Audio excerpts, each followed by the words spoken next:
உறவுகளுக்கு வணக்கம்.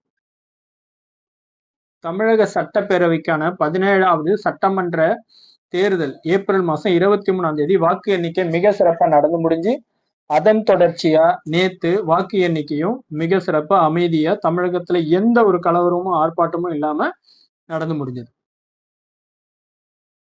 தமிழக சட்டப்பேரவை 234 தொகுதியை உள்ளடக்கியது. 234 தொகுதியில சரி பாதியா 118 தொகுதியில ஆட்சி அமைப்பதற்கான உரிமை இருக்கணும் அப்படின்னு சொல்றது அரசியலமைப்போட விதி. 1952ல ஆரம்பிச்சு தமிழ்நாடு சட்டப்பேரவைக்கான தேர்தல்ல எந்த ஒரு தேர்தலிலும் 2006 தேர்தலை தவிர எந்த ஒரு தேர்தலிலுமே தொங்கு சட்டசபை அமைந்ததே கிடையாது. அப்படின்னா என்னன்னு கேட்டீங்கன்னா, ஏதாவது ஒரு கட்சிக்கு இல்ல அதோட கூட்டணிக்கு பெரும்பான்மை கிடைக்கும். கூட்டணி மூலமாவோ இல்ல அந்த கட்சியோ தனிச்சோ ஆட்சி அமைப்பாங்க. இப்ப என்ன நடந்ததுன்னு கேட்டீங்கன்னா, இந்த வாட்டி ஆட்சி அமைப்பதற்கு தேவையான 118 தொகுதியில தனிப்பெருங்கட்சியா தமிழக வெற்றி கழகம் வெறும் 108 தொகுதி மட்டுமே பெற்றிருக்காங்க. அதுல திரு சி ஜோசப் விஜய் அவர்கள் 2 தொகுதியில போட்டியிட்டதுனால ஒரு தொகுதியை கண்டிப்பா அவரு ராஜினாமா பண்ணணும்.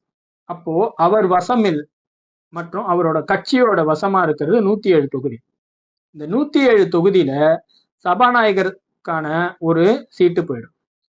அப்படின்னா மீதி 106 எம்எல்ஏக்கள் மட்டும்தான் அவர் வசம் இருப்பாங்க.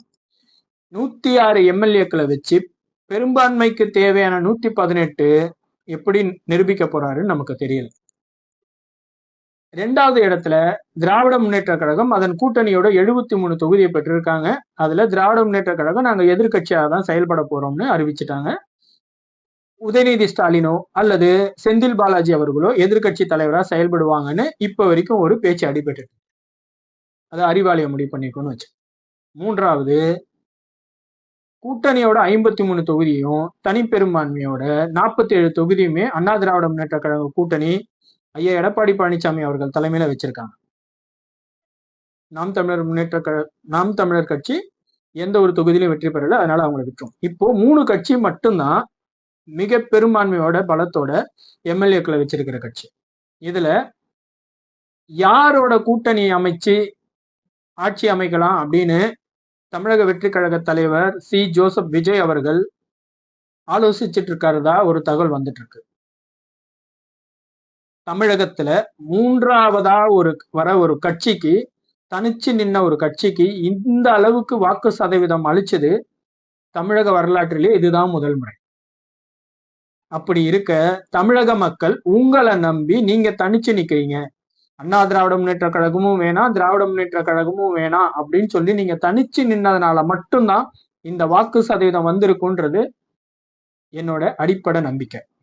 அதை தவிர்த்து நீங்க கூட்டணி அமைச்சீங்கன்னா ஐயா காமராஜர் அவர்கள் சொன்னது போல ஒரே குட்டையில ஊறின மட்டைகள் அப்படின்ற அளவுக்கு இந்த பழமொழி வந்து நிற்கும். காரணம் என்னன்னு கேட்டீங்கன்னா, நீங்க கூட்டணி அமைக்கலாம்னு நினைக்கிற கட்சிகள் இருக்காங்க இல்லையா, காங்கிரஸ், விடுதலை சிறுத்தைகள், கம்யூனிஸ்ட் கட்சிகள், இவங்க எல்லாருமே பாத்தீங்கன்னா ஏதோ ஒரு விதத்துல திராவிட முன்னேற்ற கழகத்தோடவோ இல்ல அண்ணா திராவிட முன்னேற்ற கழகத்தோடவோ கூட்டணியில இருந்தவங்க. அப்படி இருக்கும்பொழுது இவங்க ஆட்சி அதிகாரத்தை ருசி பார்த்தவங்க பல தவறுகள் செய்வதற்கு வாய்ப்புகள் அதிகம். தமிழக மக்கள் உங்களை நம்பி வாக்களிச்சதுக்கு நம்பிக்கை இல்லாம போறதுக்கான வாய்ப்புகள் அதிகம். இவர்கள் செய்யற தவறு கண்டிப்பா திரு சி ஜோசப் விஜய் அவர்களை தான் வந்து சார். அப்ப என்ன பண்ணலாம் அப்படின்னு கேட்டீங்கன்னா, ஐயா நீங்க கவர்னரிடம் ஆட்சி அமைக்கிறதுக்கு உரிமை கோரலாம். சட்டப்பேரவையில என்னால தனி பெரும்பான்மை நிரூபிக்க முடியல அப்படின்னு மக்கள் கிட்ட மன்னிப்பு கேட்டு திரும்பவும் தேர்தலை சந்திக்கலாம். தப்பே கிடையாது. ஏன்னு கேட்டீங்கன்னா, உங்களை மட்டும் நம்பி 35% வாக்களிச்ச மக்கள் திரும்பவும் உங்களுக்கு மிக பெரும்பான்மையோட, ஏன் சொல்ல முடியாது, 234 தொகுதியிலுமே உங்க கட்சி வெற்றி பெறுவதற்கான வாய்ப்பு மிக மிக மிக அதிகம். அப்பவும் உங்ககிட்ட கூட்டணி வைக்கிறதுக்காக நிறைய கட்சிகள் வருவாங்க. நல்லா சிந்திச்சு பாருங்க. நீங்க வெற்றி பெற மாட்டீங்க அப்படின்னு சொல்லிட்டு உங்ககிட்ட கூட்டணி வராம இருந்த கட்சிகள் இன்னைக்கு நீங்க ஆட்சி அமைக்கிறதுக்கு நாங்க வரோம் அப்படின்னு சொல்றவங்க நாளைக்கு இதே ஆட்சியை நீங்க கலைச்சிட்டு கூட்டணிக்கு வருவாங்க. வேணாம் அப்படின்னு சொல்லிட்டு தனிச்சே நின்னீங்கன்னா 234 தொகுதியிலையும் நீங்க வெற்றி பெற வாய்ப்பு அதிகம்.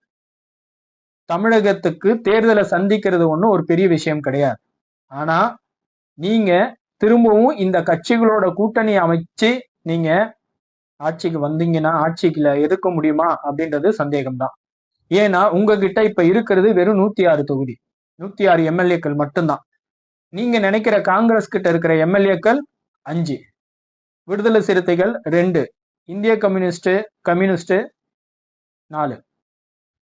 அப்படி இருக்கும்போது திரும்பவும் ஒரு தொகுதிக்கு உங்களுக்கு ஒரு எம்எல்ஏ தேவை. அது பிரேமலதா விஜயகாந்தா இருக்கலாம், இல்ல டிடிவி தினகரனா இருக்கலாம், இல்ல ஏதோ ஒரு கட்சியா கூட இருக்கலாம். அப்படின்னா உங்களால நீங்க நினைக்கிற ஒரு மிக சிறப்பான ஆட்சியையோ இல்ல நீங்க நினைக்கிற மக்கள் நல திட்டங்களையோ கொண்டு வர்றது ரொம்ப பெரிய கஷ்டமா இருக்கும். 2008ல வாஜ்பாய் அவர்கள் சொன்னார் இல்லையா, ஒரு நாள் தூங்குறது கூட எனக்கு ரொம்ப கஷ்டமா இருந்தது அப்படின்னு சொல்லுவாரு. அந்த அளவுக்கு போயிடுவீங்க. இப்பவாவது ஜோசப் விஜய் அவர்கள் உங்க தந்தையை ஆலோசிச்சு நீங்க அறிவுரை பெற்று ஆட்சி அமைக்கிறது மிக சிறப்பானதா இருக்கும்ன்றது எங்களோட வேண்டுகோள். மக்கள் உங்களை நம்பி இருக்காங்க, மக்கள் உங்களை நம்பி வாக்களிப்பாங்க. துணிஞ்சு செயல்படுங்க, மக்கள் உங்கள் பக்கம் இருப்பாங்க.